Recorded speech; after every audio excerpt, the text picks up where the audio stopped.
Jess, welcome aboard to the show today. I'm happy to have you. Thank you, Ari. Good to be here. I want to jump right into it. Give us a horror story and don't mention names of people or companies, but give us the worst communications horror story that you've experienced. Oh goodness.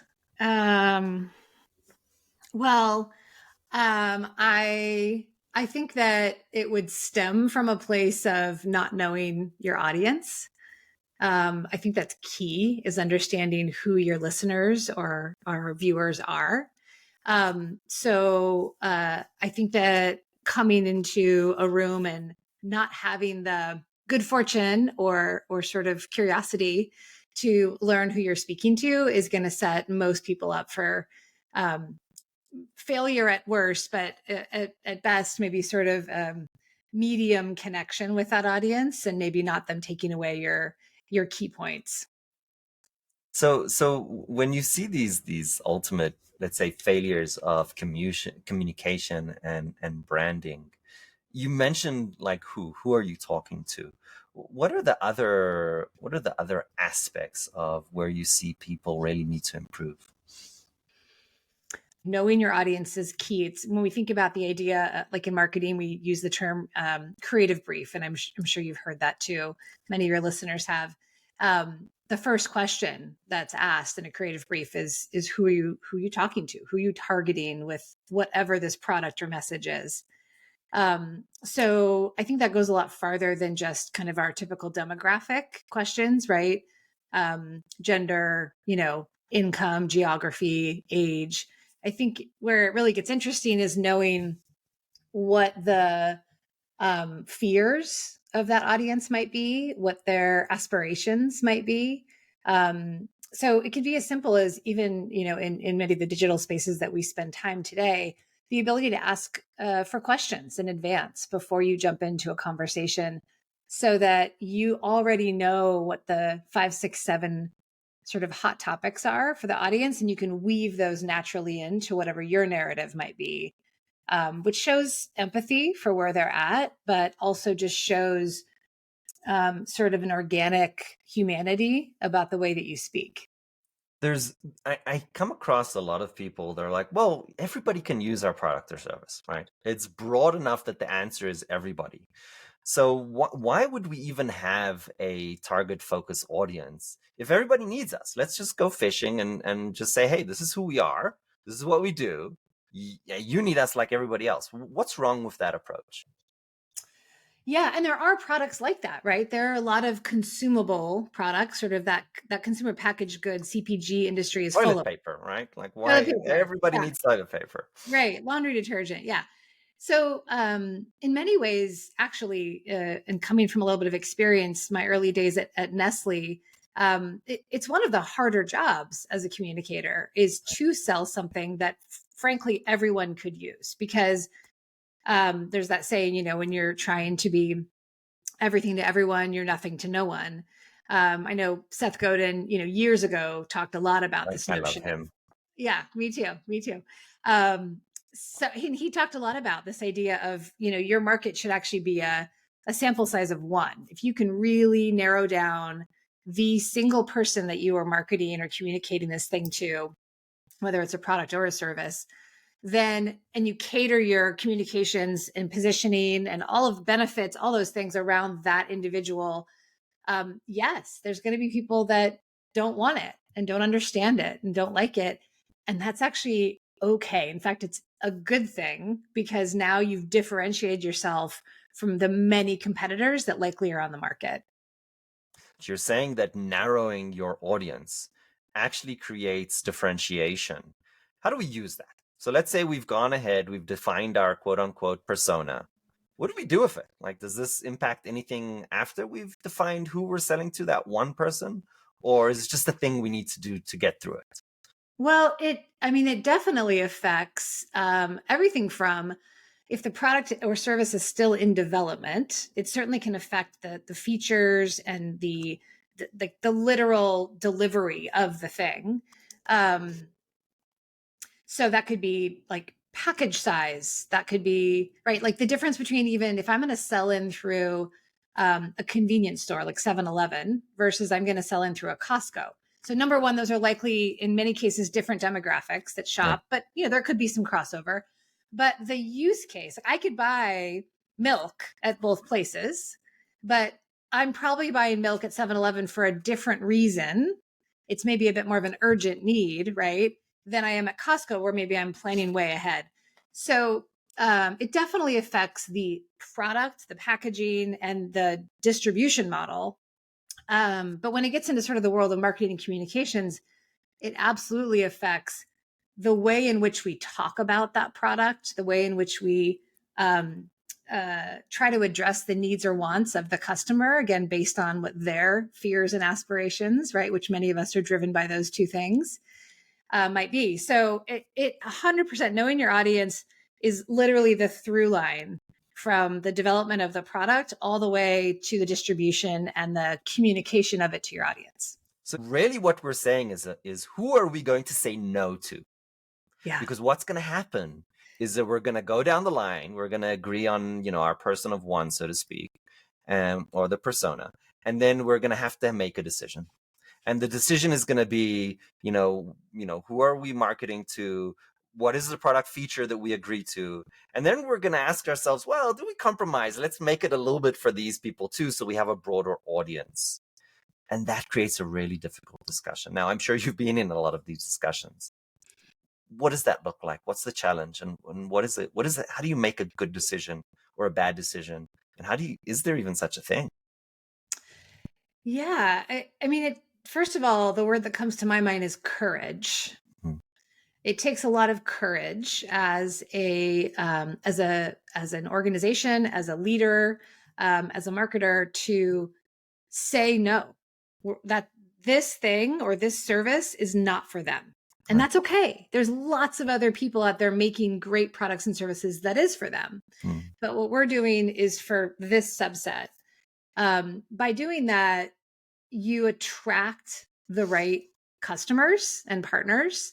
And you build a much stronger brand because people can identify what you stand for. Because ultimately, a brand is really a symbol or representation of what a company stands for. Right. And I think that that's the courage it takes is that in the beginning, and I'm experiencing this right now as a new business owner myself, in the beginning, it's very tempting to try to chameleon yourself to fit Right. many different audiences. But in the midterm and the long term, it pays off to be judicious about who you want to work with. Yeah. The method we work with a lot of very logical people. And the way that I like to explain this is you want to think about the pipeline on conversions. And the thing is that if you try to be everything for everyone, and this is kind of mathematically explaining that you're nothing to nobody, is that if you have a message that really you're speaking to one person and they don't resonate with your message because it's very generic, the conversion is going to be very low. The amount of people that you're speaking to that are going to resonate with you is just low. And then really what we do, we go from marketing to sales to decisions around purchasing. At every point, if your conversion rate is low, then your aggregated conversion low is going to be nothing almost. Mm-hmm. But if your message just resonates, it hits it every single time in that process, then sure, maybe you're not talking to you're talking to maybe 1/10 of the audience, but that message is resonating 100 times fold. Yes. And that's the math that we need to have in our mind, right? It's that we're converting through that process as opposed to people are just like meh, meh, meh, and you never get anywhere. So Yeah. that's I resonate deeply with your message. I appreciate it. Yeah. I mean, you kind of talked about the fancier word of a qualified lead, Yes. right? A marketing qualified lead, an MQL. Like if it's someone that we already know has an interest, maybe has the financial ability to buy our product or service, has expressed maybe again through digital channels, kind of raised their hand and said, I want to know more. Those are you're already further down that pipeline. So to your point, you're going to convert at a higher rate. Yeah. And yes, that's great for business, but frankly, on the qualitative side, if I'm managing a sales team and I want to keep them motivated, I want a higher conversion rate because they're going to feel like what they're doing is actually making a difference. Yeah. I think there's something, this is so interesting when you're talking about the actual people, right, that are interacting. if you're as an individual, as a human being, if I don't know who's on that other side of the line, I don't know what they care about. I don't know who it's going to be. It kind of surprises me every day. It's a little bit more hard to build that relationship. But if I know what your values are, what you care about, I know a little bit more about your industry. I know a little bit more about your objectives and your pains and how you're incentivized as a person. It's easier to get to that human click, that human connect, than, oh, I don't know who I'm talking to today, which I think is an undervalued point in general when we talk about sales teams. Um, and I remember being at an all hands meeting in one of the companies that I worked for, where we spent 70% of the all hands meeting looking at basically a P&L, and talking about the combination of our finances as well as the really the specs of the next generation of the product we were working on. And so I'm sure for many people in the audience, that was right up their alley and, checked a lot of boxes. Um, and so I remember sitting there and first of all, having to like Google certain words, even though I have an MBA, there were still words that I was like, what is that? What is that again? So there's that where I thought, wait a minute, I'm decently educated, I'm decently experienced, and I'm not completely tracking every single thing we're talking about. I bet there's other people that aren't either. But two, I really missed in that all hands meeting, I missed that kind of that inspiration. Yes, I wanted to know financially we were on track. Yes, I wanted to know that our next product launch was going to be successful, of course, but I wanted to hear from leadership about what they were excited about, maybe about what they were seeing in their travels internationally in different markets, maybe what they were proud of that had been accomplished the last quarter across different parts of the company that I might not know about. So I was missing that other side of the equation, which I think is so vital when you're communicating as a leader. I would love to say that what you saw is just, a freak accident and that it's not a thing, but unfortunately, I think you're spot on. Is there an issue here with, first of all, I'm going to just call it out and I'm going to say that's egocentric bias, right? It's this thing that way we see the world, we think everybody else sees the world. That is just completely false. But beyond that, what are we missing in our communication? What is the thing that we need to do more of? Why are we falling into these, let's call them traps of over focus onto the analytical or the data or the money? Mhm.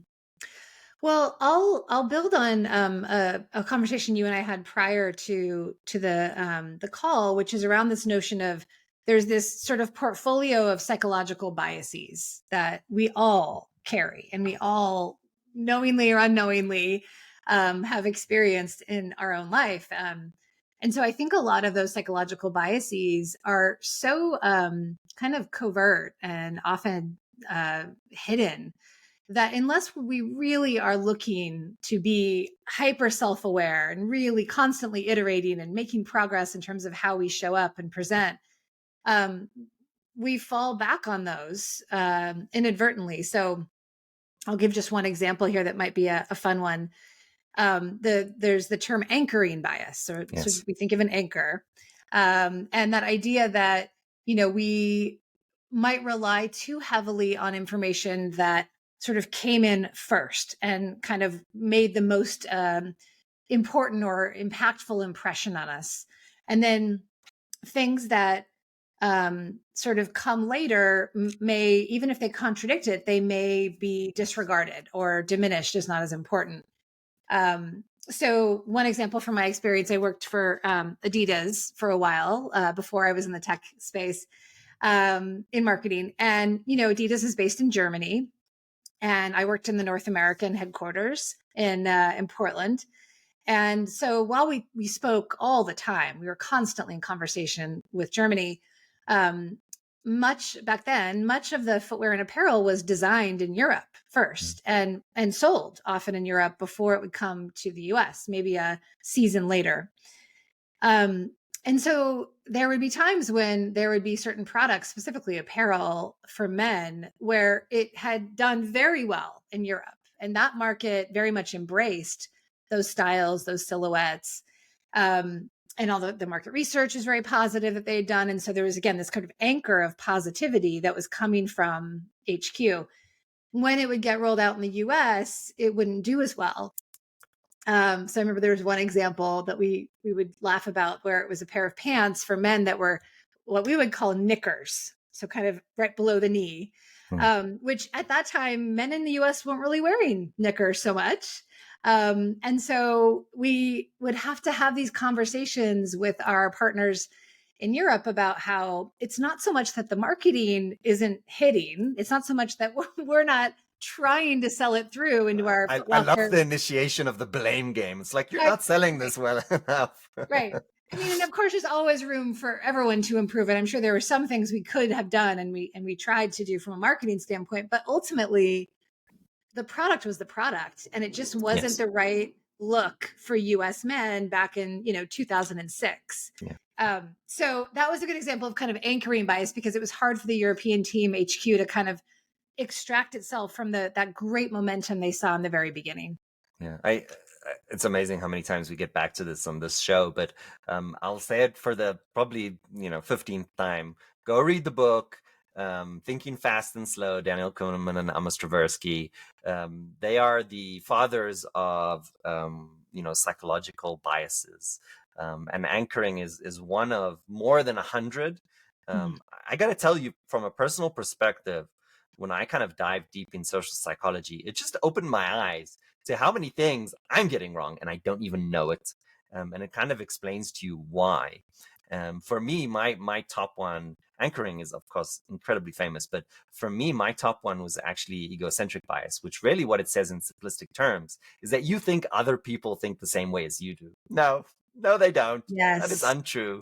And we make decisions based on that. So that CEO, right, that you told before, he was thinking, or she was thinking that, oh, like, this is the most important thing to me, so it must be the most important thing for everybody else. No, it's not.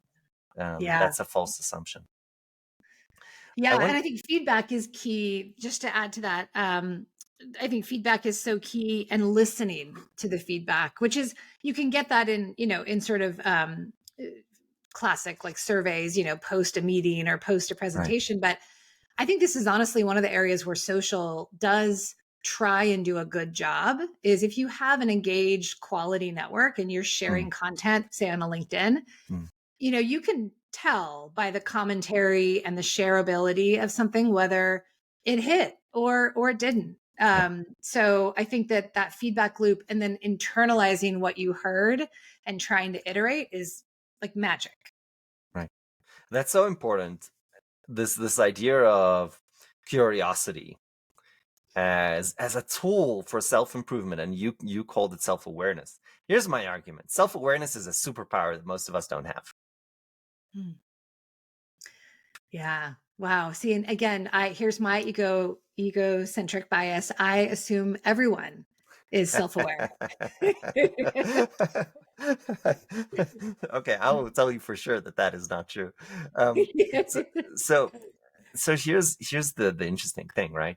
Um, when we approach our audience with curiosity, it's always surprising to me to find out the reactions, and I would argue they are significantly better than any other approach, because you're really opening yourself to step away from this is what I think is important, and then figuring out what actually is important to the audience that you're talking to, Mhm. which I think is so important.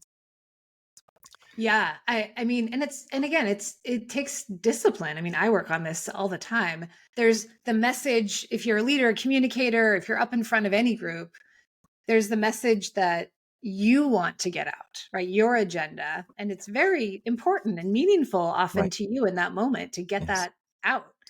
And if what you've been told the audience is interested in is not aligned necessarily with that, it really takes putting yourself kind of in the back seat and being very audience centric, which that's a discipline for sure. How do you even approach that? I mean that's clearly a conflict of interest.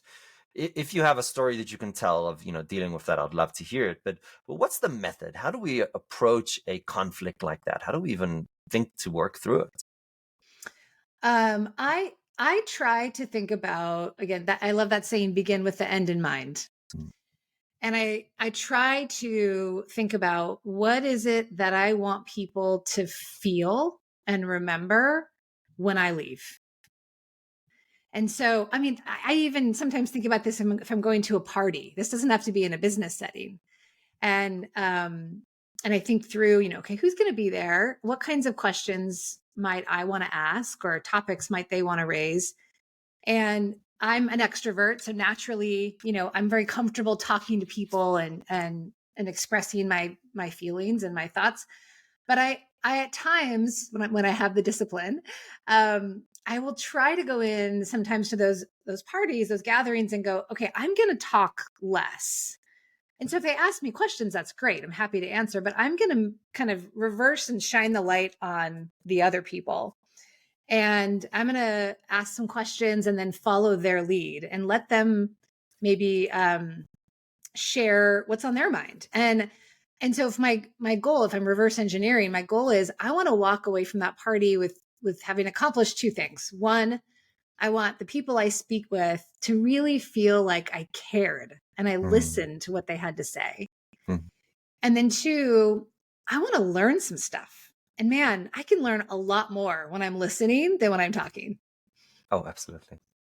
This is so insightful, Jess. I really really appreciate it. I want to dive into this because I think it's so important that it's worthy of kind of more exploration.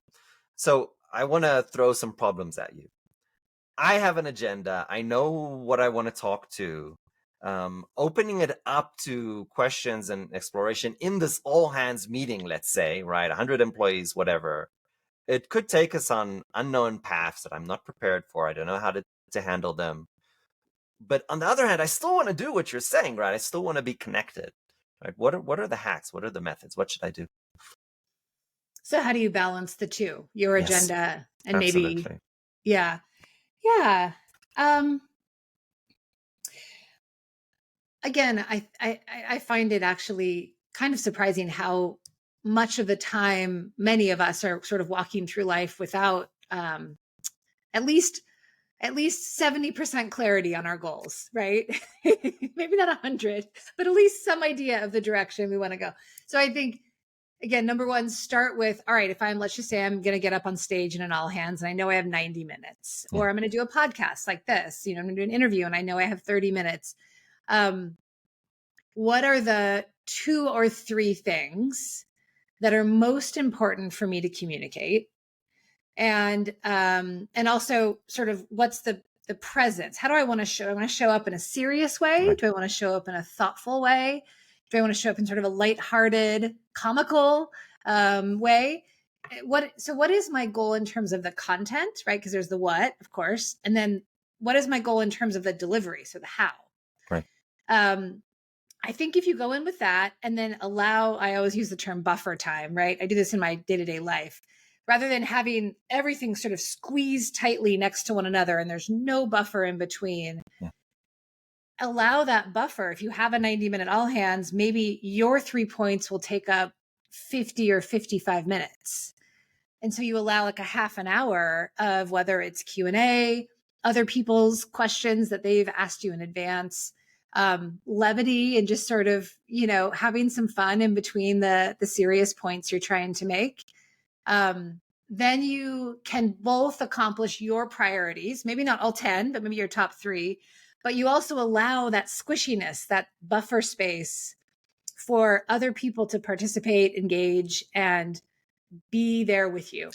You said something so important, but you just glanced over it. It is if everybody does this and understands it. You said questions that people that you may have asked in advance. I mean, that's such an interesting and important topic. I mean, if the only thing you do, you're going to talk to 100 people. If you go to, five of these 100 people before the meeting, and you're like, look, this is what I'm going to talk about. But I wanted to get your perspective and I wanted to get, what's important to you? What are the pain points that you're considering? What do you think are the important points? And, am I missing anything? Give me feedback. Like even that can make such a Mhm. tremendous, change in you might catch yourself saying, oh my God, there's this incredibly important topic that I'm completely ignoring that everybody's mind is on. And actually, I have to address this. Or you might get some deeper insights around, how this impacts the teams that you didn't even imagine. It's been such a powerful, tool that I've experienced. So I really appreciate your point of this. Yes, just go and, sample what people think about it before you have the meeting. Be more connected to your audience. And there's easy ways to do that. So what a Mm-hmm. wonderful, wonderful point. Yeah. And you'll see, I'm sure you've been to many conferences over the years, but you'll see speakers do that. I mean, like the good ones, right? They'll go out, they'll be in the audience, they'll listen to the speakers in Socializing, yeah. advance, right? And then because they'll kind of read the room, how are people responding to those, couple before me? And then maybe if there's a lunch or a break, they'll sort of be mingling and talking to people. And then you see they're up on stage. Yes. And to me, like that's very important. Maybe the most important part is that sort of research, that kind of audience research and kind of building a little bit of connective tissue and rapport before you're up on top. Yes. What drives me absolutely mad is that the magic that people do is the stuff we don't see. It's not necessarily only the stuff on stage that we all see and we appreciate. It's the stuff we don't see. It's what they did before. It's their mingling with the audience. It's the questions they asked. It's really hard to learn from the things that we don't know is happening. So I really, really appreciate it. Jess, believe it or not, we're at the end of the time. This is what happens when you're having fun. I want to ask you one final question. This is a personal question. It's the only scripted question we have. And the question is this. If you had to put yourself back into the shoes of 20-something-year-old Jess, what advice would you give her? So much. You're better than you think you are. And you are your harshest critic, right? Those voices inside your head are the expectations are so much higher than most people around you will ever have. So rather than be critical and at times even beat yourself up for not being quote perfect, which I believe perfection is a fallacy, aim for little bits of progress every day and continue to tell yourself that you belong here and you are probably more worthy than you think you are. Because with that mindset, you're setting yourself up to win, right? Yes. You're planning to win. And to me, you'll never win, whatever your goals might be, if you don't believe that you can. Jess, what an absolute delight. Thank you so much for joining our show today. Thank you, Ari. Good chatting with you.